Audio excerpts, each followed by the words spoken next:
ಇವತ್ತು ಇಡೀ ಕರ್ನಾಟಕ ತುಂಬಾ ಹೆಮ್ಮೆಯಿಂದ ಇಂಟರ್ ನ್ಯಾಷನಲ್ ಲೆವೆಲ್ಗೆ ತಗೊಂಡೋಗಿರೋ ಸಿನಿಮಾ ಟಾಕ್ಸಿಕ್ ಸಿನಿಮಾ ಇದು. ಯಶ್ ಅಭಿಮಾನಿಗಳ ಸಂಘದ ವತಿಯಿಂದ, ಚಿಕ್ಕಬಳ್ಳಾಪುರ ಜನತೆ ವತಿಯಿಂದ ಎಲ್ಲರಿಗೂ ನಾವು ಕೊಡೋ ಕರೆ ಏನಂದ್ರೆ, ನಾವು ಯಶ್ ಮೈಂಡ್ ಸೆಟ್ ಅಭಿಮಾನಿ. ನನ್ಗೆ ಪ್ರಮಾಣ ಹೇಳ್ತೀನಿ, ನಾನು ಯಶ್ ಅಭಿಮಾನಿ ಅಲ್ಲ, ಯಶ್ ಮೈಂಡ್ ಸೆಟ್ ಅಭಿಮಾನಿ. ಆ ತರ ಮೈಂಡ್ ಸೆಟ್ ಇಂದ ದೊಡ್ಡದಾಗಿ ಎಲ್ಲರೂ ಓಪನ್ ಮಾಡ್ಕೊಂಡು ಮುಂದಕ್ಕೆ ಹೋದ್ರೆ ಜೀವನದಲ್ಲಿ ಏನ್ ಬೇಕಾದ್ರೂ ಸಾಧಿಸಬಹುದು. ಕನ್ನಡ ಸಿನಿಮಾ ಒಂದ್ ಸಣ್ಣ ಸಿನಿಮಾನ ತಗೊಂಡೋಗಿ international level, Tollywood level, Hollywood level ವರೆಗೂ ತಗೊಂಡೋಗಿ ಎಲ್ಲಾ ಲೆವೆಲ್ ಅಲ್ಲೂ ಅನೌನ್ಸ್ ಮಾಡಿ ದೊಡ್ಡದಾಗಿ ಲಾಂಚ್ ಮಾಡಿ ಇವತ್ತೇನೊಂದು ಹಬ್ಬ ತರ ಆಗಿದೆ, ಹಬ್ಬದ ವಾತಾವರಣ ಸೃಷ್ಟಿಯಾಗಿದೆ. ಇಡೀ ಕರ್ನಾಟಕದಲ್ಲಾಗ್ಲಿ, ದೇಶದಲ್ಲಾಗ್ಲಿ, ವಿದೇಶದಲ್ಲೂ ಆಗಿದೆ. ವಿದೇಶದಲ್ಲಿರೋ ಕನ್ನಡಿಗರು ತುಂಬಾ ದೊಡ್ಡ ಮಟ್ಟದಲ್ಲಿ ಸಹಕಾರ ಮಾಡ್ತಿದ್ದಾರೆ. ನಮ್ ಚಿಕ್ಕಬಳ್ಳಾಪುರದಲ್ಲಿರೋ ಜನತೆಗೂ ಎಲ್ಲಾರು ಬಂದು ಸಹಕಾರ ಕೊಟ್ಟು ಇದನ್ನ ಶತದಿನೋತ್ಸವ ಆಚರಣೆ ಆಗ್ಬೇಕು ಅನ್ನೋದು ನಮ್ಮ ಹಾರೈಕೆ. ಸರ್, ಈಗ ಸಿನಿಮಾದ ಬಿಡುಗಡೆ ನಿಮ್ಮ ಕಂಪನಿಯ ಟಿ ಶರ್ಟ್ಗಳನ್ನ ಅಲ್ಲ, ಇದೊಂದು ಹಬ್ಬ. ಇದು ಹಬ್ಬದಲ್ಲಿ ನಾವ್ ಯಾವ ರೀತಿ ಎಲ್ಲಾರು ವಾತಾವರಣ ತರ ಕ್ರಿಯೇಟ್ ಮಾಡ್ಕೊಂಡು ಇದ್ ಮಾಡ್ತೀವಿ, ಆತರ ಎಲ್ರು ಮಾಡ್ಬೇಕು ಅಂತ ಒಂದು ನಮ್ಮ ತಂಡದ ಕಡೆಯಿಂದ ಇದಿತ್ತು. ಸೊ ಅದಕ್ಕೋಸ್ಕರ ಇಡೀ ನಮ್ಮ ಸ್ಟಾಫ್ ಆಗ್ಲಿ, ನಮ್ ಇಲ್ಲಿರೋ ಚಿಕ್ಕಬಳ್ಳಾಪುರದಲ್ಲಿರೋ ಅಭಿಮಾನಿಗಳಾಗ್ಲಿ ಎಲ್ರ ಜೊತೆ ಬಂದು ನಾವು ಇಲ್ಲೇ ಚಿಕ್ಕಬಳ್ಳಾಪುರದಲ್ಲೇ ಪಿಕ್ಚರ್ ನೋಡ್ಬೇಕು ಅಂತ ಹೇಳಿ ನಾವ್ ಇಡೀ ಕುಟುಂಬದ ಸಮೇತ ಬಂದಿದೀವೆಲ್ಲ ಇಲ್ಲಿ. ಸರ್, ಇತ್ತೀಚಿನ ದಿನಗಳಲ್ಲಿ ನವೀನ್ ರೆಡ್ಡಿ ಅವರು ಕ್ಷೇತ್ರದಲ್ಲಿ ಸಮಾಜಮುಖಿ ಕಾರ್ಯಕ್ರಮಗಳನ್ನು ಈಗ ವಾಲಿಬಾಲ್ ಪಂದ್ಯಾವಳಿಯ ನೋಡಿ, ಇವತ್ತು ಯುವಕರಿಗೋಸ್ಕರ ಏನೇ ವಿಚಾರ ಇರ್ಲಿ, ನಾವಿಲ್ಲಿ ಸುಮಾರು ವ್ಯವಹಾರಗಳು ನಡೀತಿದೆ, ನಮ್ದು ಸುಮಾರು ಪ್ರಾಜೆಕ್ಟ್ಸ್ ಇದೆ. ನಮ್ಗೋಸ್ಕರ ಸ್ವಾಮಿ ಕಾರ್ಯ ಸ್ವಕಾರ್ಯ ಅಂತ ನಾವೇನ್ ಕರಿತೀವಿ, ಆತರ ನಮ್ದು ಬ್ರ್ಯಾಂಡಿಂಗ್ ಆಗ್ತಿದೆ. ಜೊತೆ ಯುವಕರು ಕೂಡ ಈಗ ನಶಾ ಮುಕ್ತ ಭಾರತ ಅಂತ ಹೇಳಿ ಪ್ರಧಾನ ಮಂತ್ರಿಗಳು ಕರೆ ಕೊಟ್ಟಿದ್ದಾರೆ.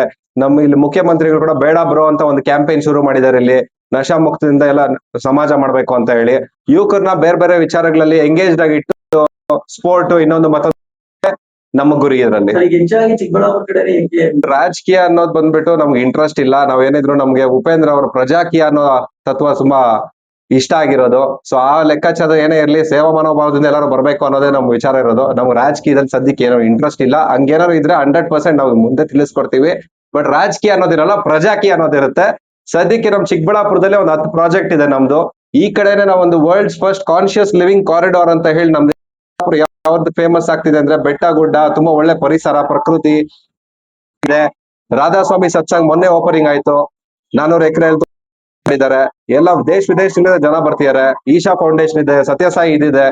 ನಂದಿ ಬೆಟ್ಟದ ಸುತ್ತು ಕೂಡ ಈಗ ಪ್ರದಕ್ಷಿಣೆ ಶುರುವಾಗಿದೆ. ಈಗ ಏನೊಂದು ಸ್ಪಿರಿಚುವಲ್ ಎಸೆನ್ಸ್ ಅಂತ ನಾವೇನ್ ಕರಿತಿದೀವಿ ಇಲ್ಲಿ, ಆಧ್ಯಾತ್ಮಿಕ ಕಡೆ ಚಿಕ್ಕಬಳ್ಳಾಪುರ ಒಂದು ಮೇಜರ್ ಸೆಂಟರ್ ಆಗ್ತಿದೆ. ವೆಲ್ನೆಸ್ ಆಗ್ಲಿ, ಇನ್ನೊಂದಕ್ಕಾಗ್ಲಿ ನಾವು ಅದಕ್ಕೋಸ್ಕರ ನಾನು ಇದನ್ನ ಎಕ್ಸ್ಟೆನ್ಷನ್ ಆಫ್ ಬೆಂಗಳೂರು, ಇದು ಹೊಸ ಚಿಕ್ಕಬಳ್ಳಾಪುರ ಅಂತ ಆಗುತ್ತೆ ಅಂತ ನಾವು ನೋಡ್ಕೊಂಡು ನಾವು ಸುಮಾರು ಆಕ್ಟಿವ್ ಆಗಿದ್ದೀವಿ. ಯಾಕಂದ್ರೆ ಆಲ್ರೆಡಿ ಡೆವಲಪ್ ಆಗಿರೋ ಸಿಟಿಯಲ್ಲಿ ನಾವು ಹೋಗಿ ಏನ್ ಮಾಡೋಣ, ಹೊಸದಾಗ ಆಗ್ತಿರೋ ಕಡೆನ ನಾವ್ ಏನ್ ಬೇಕಾದ್ರೂ ಆದಾಯ ಇರುತ್ತೆ, ಏನ್ ಬೇಕಾದ್ರೂ ಮಾಡ್ಬೋದು ಅನ್ನೋ ಒಂದು ಕಲ್ಪನೆ ಇಟ್ಕೊಂಡು ನಾವ್ ಈ ಕಡೆ ಜಾಸ್ತಿ ಆಕ್ಟಿವ್ ಆಗಿದ್ದೀವಿ ಅಷ್ಟೇ. ಪ್ರಜಾಕೀಯ ತತ್ವ ಬಂದ್ಬಿಟ್ಟು ನೋಡಿ, ಪ್ರಜಾಪ್ರಭುತ್ವ ಅಂದ್ರೆ ಪ್ರಜೆನೇ ಪ್ರಭು.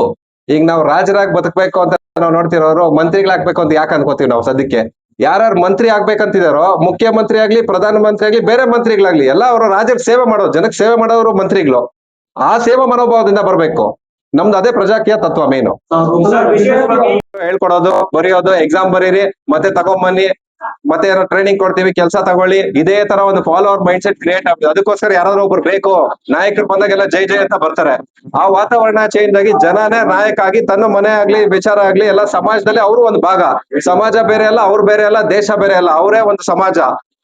ನಾವ್ ಇವತ್ತು ಬಂದಿರೋ ವಿಚಾರ ನಾವ್ ಏನಕ್ಕೆ ಇಲ್ಲಿ ಬಂದಿರೋದು ಅಂದ್ರೆ, ನೋಡಿ ಇವತ್ತು ಯಶ್ ಒಂದು ಸಾಮಾನ್ಯದ ಒಂದು ಕುಟುಂಬದಿಂದ ಬಂದು ತುಂಬಾ ದೊಡ್ಡ ಮಟ್ಟಕ್ಕೆ ತಗೊಂಡೋಗಿದ್ದಾರೆ. ಏನಕ್ಕೆ? ಮೈಂಡ್ ಸೆಟ್ ಓಪನ್ ಮಾಡ್ಕೊಂಡಿದ್ದಾರೆ. ಇವತ್ತೆಲ್ಲರೂ ಮೈಂಡ್ ಸೆಟ್ ತುಂಬಾ ಸಣ್ಣದಾಗಿ ಇಟ್ಕೊಂಡಿದ್ದಾರೆ. ಆ ವಿಚಾರನ ಸ್ವಲ್ಪ ದೊಡ್ಡದಾಗಿ ತಗೊಂಡೋಗ್ಲಿ ಅಂತ ನಾವು ಅದೇ ತರಾನೇ ನಾವು ರಿಯಲ್ ಅಷ್ಟೇ, ಇನ್ನೇನಿಲ್ಲ. ನಾವು ರಿಯಲ್ ಎಸ್ಟೇಟ್ ಅಲ್ಲಿ ಇದೀವಿ, ಎಲ್ಲಾ ಕಡೆ ವ್ಯವಹಾರ ಮಾಡ್ತಿರ್ತೀವಿ, ಆ ರೀತಿ ಮಾಡ್ತೀವಿ.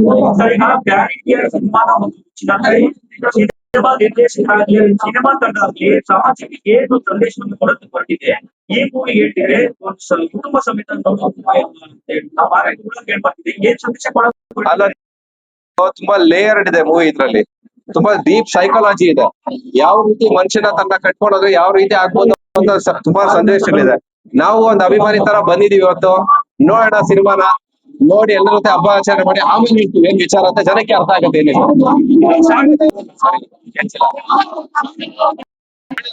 ಕ್ರಿಯೇಟ್ ಮಾಡಿರೋದು ಯಾವ ರೀತಿ ಅದನ್ನ ಕನ್ನಡದ ಒಂದು ಸಂಪನ್ನ ಇಲ್ಲೊಂದು ಬೀರಿದೆ ಅದು. ಈಗ ಮೊದಲೆಲ್ಲ ದೊಡ್ಡ ಬೇರೆ ನಟಿದ್ರು, ರಾಜ್ಕುಮಾರ್ ಅವರು ಈಗಲೂ ಅಭಿಮಾನಿಗಳಿದ್ದಾರೆ. ಆ ತರ ಒಂದ್ ಒಳ್ಳೆ ಕಂಟೆಂಟ್ ಕೊಟ್ರೆ ಈ ರೀತಿ ಸೆಲೆಬ್ರೇಟ್ ಆಗಿ ಕರ್ನಾಟಕ ಬಾರ್ಡರ್ ಇನ್ನೊಂದು ತೆಲುಗು ಅಲ್ಲಿ ತಮಿಳ್ ಆಂಧ್ರ ಪ್ರದೇಶಲ್ಲಿ ಸಿಕ್ಕಾಪಟ್ಟೆ ಒಳ್ಳೆ ಕಲೆಕ್ಷನ್ ಆಗ್ತಿದೆ. ಕರ್ನಾಟಕಕ್ಕಿಂತ ಒಳ್ಳೆ ಕಲೆಕ್ಷನ್ ಅಲ್ಲ ಆಗ್ತಿದೆ. ಸೊ ಇದು ಒಂದು ಕನ್ನಡ ಸಿನಿಮಾ ಅಂತ ಸೀಮಿತ ಅಲ್ಲ, ಬಾರ್ಡರ್ ದಾಟಿ ಆಚೆ ಹೋಗಿದೆ. ಸೊ ನಾವು ಬಾರ್ಡರ್ ಡಿಸ್ಟ್ರಿಕ್ಟ್ ಅಂತ ಏನ್ ಅರ್ಥ ಇದು? ಓಕೆ, ಜನತೆ ನೀವು ಕೂಡ ಸಿನಿಮಾ ಯಾವ ರೀತಿ ಐ ಆಮ್ ವೆರಿ ಎಕ್ಸೈಟೆಡ್. ತುಂಬಾ ಕಾತರದಿಂದ ನೋಡ್ತಾ ಇದೀವಿ.